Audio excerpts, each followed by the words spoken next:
I'm Corbett Wall with DV Auction, here with your feeder flash for Wednesday, January the 11th, brought to you in part by Vitalix.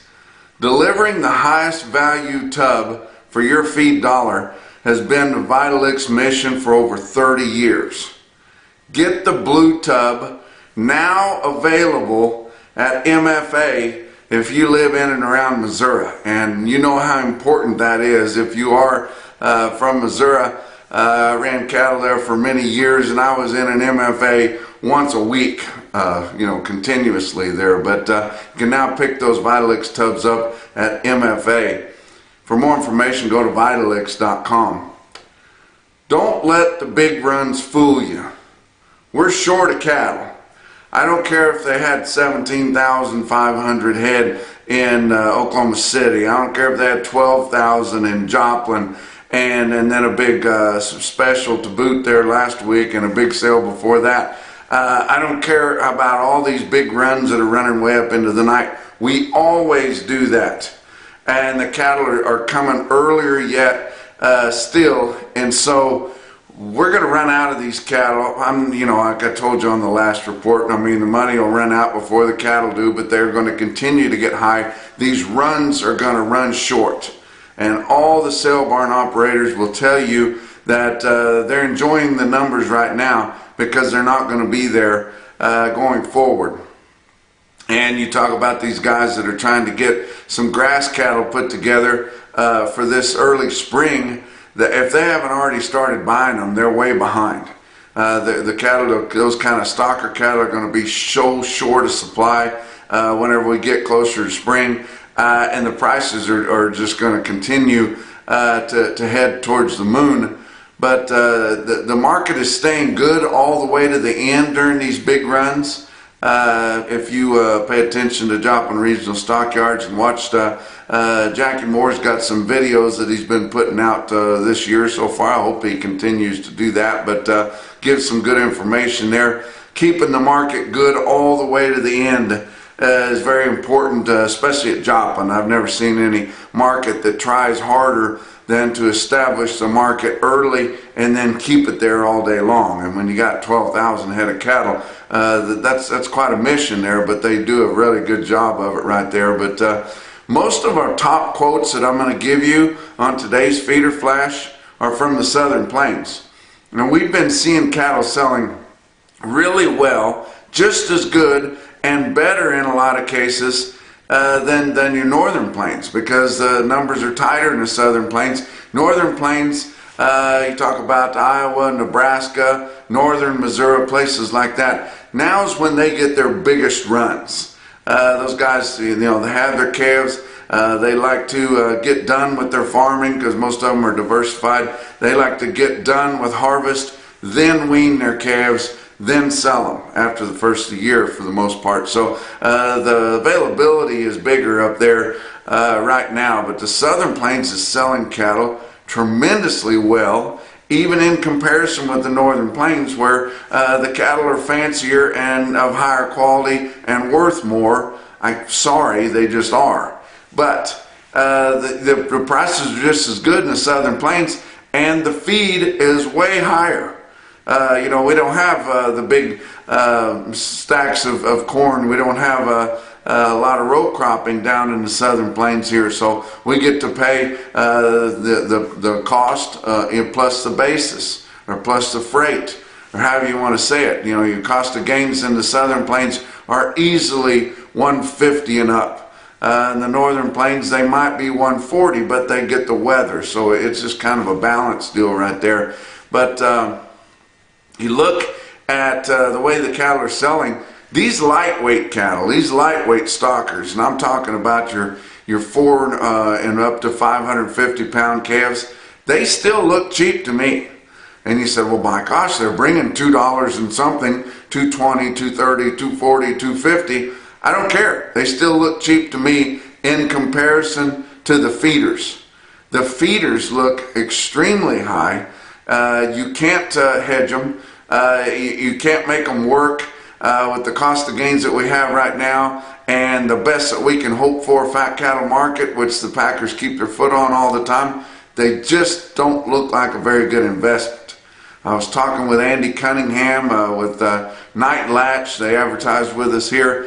He sells LRPs. He sells crop insurance. He really sells these margin livestock policies, and he's the one that's really been pushing on those that I've told you, where you can kind of protect yourself on your corn and your cattle at the same time. And I asked him how they've been working for cattle feeders, because the LRPs don't work real well for cattle feeders. They work extremely well for backgrounders, but not so much for cattle feeders. He said they really worked well, and he saw a lot of good payments to the guys that took out those margin policies before corn got really high. If they took those out before corn got to the levels that it's been setting around here for the last 2 or 3 months or more, he said they got nice payments there, and it worked really well for them. He said, but it's not going to help you out of a bad investment. You can't get that done. But these feeders look super high to me. Those lighter weight cattle, you know, the pounds add up so much quicker than the dollars. And that's one thing my dad taught me and reminded me all the time, and preached that all the time, especially when you're trading on cattle or trying to improve the price you're getting for cattle. The pounds add up so much quicker than the dollars. And you guys know what I mean if you've done it. And 10 or 20 cents a hundred, on some lightweight calves is not that big a deal. And you can cheapen those cattle up if you just had a place to turn them out and hold them, or some hay to hold them on, anything just to keep them alive and keep their bellies working until we get to early grass. And it looks like we're probably going to have some grass around. There's been big snows in the Midwest and northern plains. Big rains out west in California, and I've got several friends out there, and they send me pictures, just unbelievable, just pastures standing in water in California. They've had rain like they haven't had for years and years out there. But if you just had a place to put those calves until we got to some grass in the bulk of the nation here. But I think these lighter weight cattle still look cheap. You look down the road at the board, your April live cattle for this year are only 160, 165. That's not all that much higher than we are right now. They sell them higher than that at Yankton, South Dakota, at Stockman's Livestock. That's not crazy. Now next April, sitting at 169.32, and likely that's going to be achieved on significantly cheaper corn, because we should have a good crop next year if the wet trend continues. You look at August feeder cattle, 205.15. That's $25 a hundred higher than they are right now on an 800-pound steer, guys. That just looks, and that's why I'm saying that bodes well for those lighter weight calves. And the stockers have been higher the first sales of this year, but even those stockers weighing up and over 700 pounds have been higher, and I think those cattle look too high to me. But those peewee calves, as high as they are, don't miss your chance to get in on those. And you think, well, how are we going to rationalize those big prices that I was telling you about on your futures? Tell you what, our demand is still good, and we're going to have historic light numbers of cattle. We killed so many heifers and so many beef cows last year, and we're also at the end of the cycle where it's time to make some money. If you are ever going to make any money in the cattle business, you got to do it this year and the next year and maybe the next, and then there won't be much more opportunity for you. But the time to make hay is right now, and our demand is so good, both domestically and for export. You look how good we've really picked up on China, and whether you like President Magoo or not, since he's kind of come in there, he gee and haws with China pretty good. I don't think it's healthy as a nation to be that friendly with them, but he does, and they have been buying a lot of things from us, and when a country doesn't really like us, one thing that they'll start backing off of is our U.S. beef, because they think we're all cowboys and we all wear 6 guns and ride horses wherever we go. But so they like to back off of that. But U.S. Monthly beef exports to China in 2022 averaged 55 million pounds. You go back just a couple of 3 years ago, in 2019 we averaged 2.7 million pounds. And 55 million pounds is still not that much, especially for them. The sky is the absolute limit when you're talking about China. They're starting to establish a middle class there, and if those people get hooked on sweet U.S. beef, grain-fed beef like what we make here, the sky is the absolute limit. And so you just have to appreciate that, and that's how come we can kind of rationalize those big prices that we're talking about. But had fun on Tuesday. Had the Feeder Flash Beaver Clash, Beaver County Stockyards in Beaver, Oklahoma, and over 6,000 head of cattle for that sale. Unbelievable, big nice run there, and had a lot of people, a lot of new customers sending cattle in there. Of course they had their old customers, but it was just fun to be there. They literally have not had any measurable moisture in at least 2 years in that part of the country, in that Oklahoma Panhandle right there, and people were still in a good mood because their cattle were selling so well.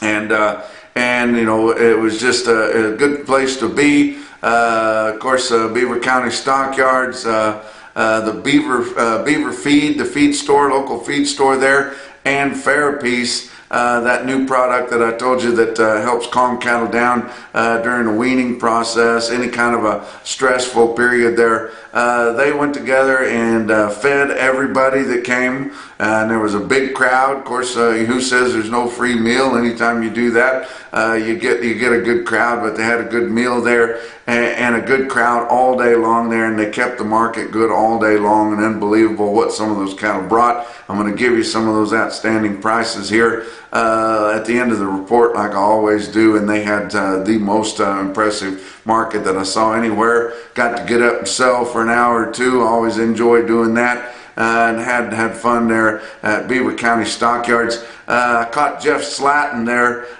owner-manager there, actually doing some manual labor there. I think he was just putting on a show, but he was working a shovel there, and caught him. But everybody just having a good time at Beaver County Stockyards, and if you weren't having a good time, it was your own fault. Let's talk about your board. On Tuesday, February live cattle futures were unchanged at 157.75. April was up 12 cents at 161.65. Your back months were up a nickel to up 42 cents. January feeder cattle up 67 cents at 184.30. March was up 20 at 186.50. Back months were mixed, down 30 to up just 10 cents, which is basically nothing there. Your back months feeder cattle contracts. Your grains, March corn was up 2 1/4 cents a bushel at 6.55. January beans were up 6 1/2 at 15.10.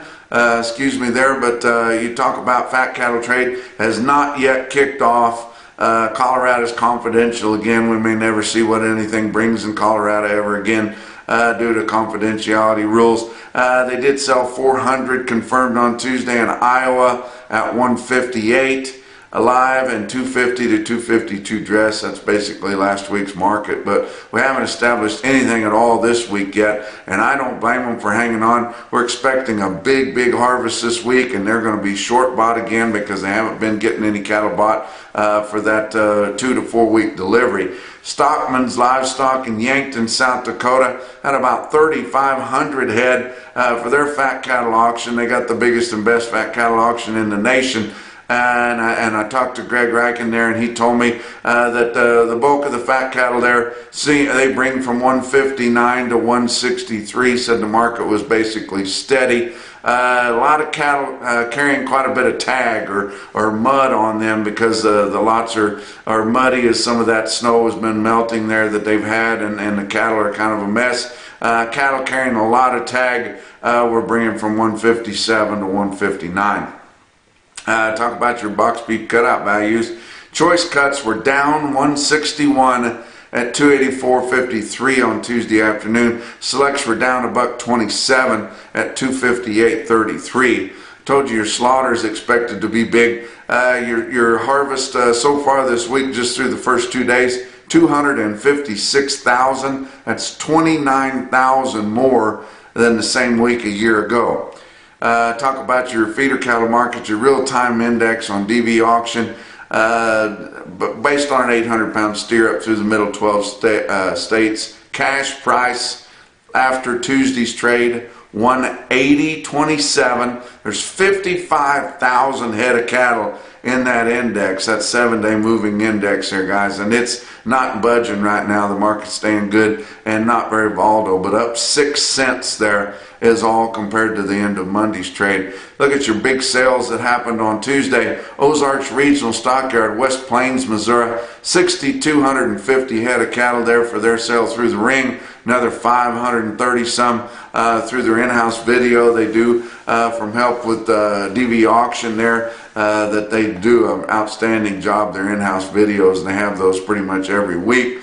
Calves sold steady to $4 higher. Yearlings were not well tested there, but they are going to have kind of a special deal for their cow sale, which is always on Wednesday, but they are going to have a dispersal of 90 head of bred cows there. And you think, well, that's not that big a deal. It is a big deal anymore. There's just not that many cows around, guys. And if you're looking for some, they've got a complete dispersal, 90 head bred to black bulls at Ozarks Regional Stockyard, West Plains, Missouri. And you can watch that sale on dvauction.com. If you get a hold of them and get approved, you can view and bid on that sale there in West Plains, Missouri. Talk about Rezac, Denny Rezac Livestock Commission, and that they're in Kansas. They sold calves $3 to $10 higher is what it looked like to me on their automated market report. You guys be your own judge. And St. Mary's, the feeders sold about steady with last week on comparative weights there. A market up there in north central Missouri, Unionville Livestock Market in Unionville, Missouri. They had a good sale on Tuesday, including the Rockin' R steers, which are backgrounded professionally there, and the buyers really like them, the way that they background them there. They leave a little meat on the bone. Those cattle come from Lucerne, Missouri, and they do a really good job. They had 5 loads in there. Those 5 loads averaged 878 pounds per load, with a weighted average price on those loads at 185.5. Your Zoetta stick-out sale of the day, of course, was your feeder flash Beaver Clash in Beaver County Stockyards in Beaver, Oklahoma. Like I said, ended up with over 6,000 head. Pulled this automated marker report a little bit early there, but look at your best tested weights. And this is in the Southern Plains, in a place where it has not rained or snowed or sleeted or hailed or done anything that amounts to any kind of moisture for 2 years at least.